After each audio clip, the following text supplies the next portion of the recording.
আমাদের ভক্তগণ সবাই এখন শ্রীধাম বৃন্দাবন দর্শন করার জন্য এসে উপস্থিত হয়েছেন। আজ শ্রীধাম বৃন্দাবন সবাই দর্শন করার জন্য এসেছেন আমাদের ভক্তরা। আসো, সামনে আসো, সামনে আসো, সামনে আসো, আসো সবাই আসো। আজকে আমরা এই যে এইখানে পুরাটা কালীয় রথ ছিল। এই যে এখন রাস্তাটা, এটা যমুনা নদী ছিল, যমুনা এখন দূরে চলে গেছে। আর এটা এখনকার, আর এই স্মৃতিটাকে রাখার জন্য ওরা রেখে দেওয়া হয়েছে। এইখানেই ভগবান শ্রীকৃষ্ণ কালীয়নাগকে দমন করেছিলেন। এই যে বট বৃক্ষ, এটা অক্ষয় বট, এটা কয়েক হাজার বৎসর পুরান। এই যে কদম্ব, হ্যাঁ, এই কদম্ব গাছের মধ্যে গরুর অমৃতের কলস নিয়ে বসেছিলেন, এই জন্য জীবিত আছে। মোবাইল সাবধান, চতুর্দিকে কিন্তু লক্ষ্য রাখবেন বানর নিয়ে আসে। বানরের মোবাইল নিয়ে গেলে কিন্তু আর পাওয়া বড় মুশকিল, বুঝেছ? এটা অমর, অজর অমর এই বৃক্ষ, এর মৃত্যু নেই, কারণ এতে অমৃত এই বৃক্ষের মধ্যে এনে রাখা হয়েছিল। আর কালীয়নাগকে এখানে দমন করেছিলেন। এই জন্য কালী, আসো, বৃক্ষটাকে স্পর্শ করো, প্রণাম করো, পরিক্রমা করো।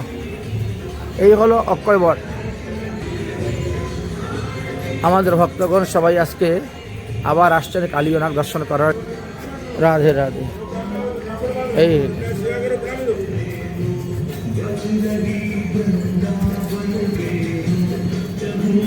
সাবধান, পায়ে লাগবে, উল্টে পড়ে যাবে আবার।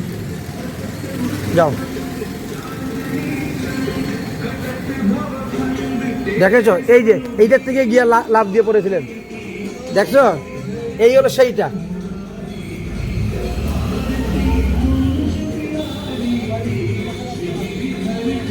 এই যে কদম্ব উঠলেন, এখানে গেলেন, দিলেন লাভ, একবারে কালীয় হ্রদের মধ্যে পড়ে গেলেন।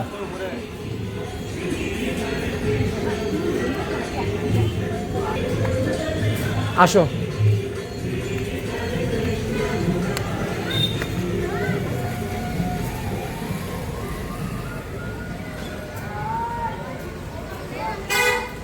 চলে আসো। দেখেছেন কালীয়নাগ নাচাইয়া কি আর অতি কৃষ্ণ মুরারি কি। তাহলে অক্ষয় বট দেখা হয়ে গেল, কালীয় রথ দেখা হয়ে গেল, দুটা দেখা হয়ে গেল। এইখানে দুটা জিনিস আপনাদের দর্শন হয়ে গেল, অক্ষয় বট আবার কালীয় রথ। সামনে আসো।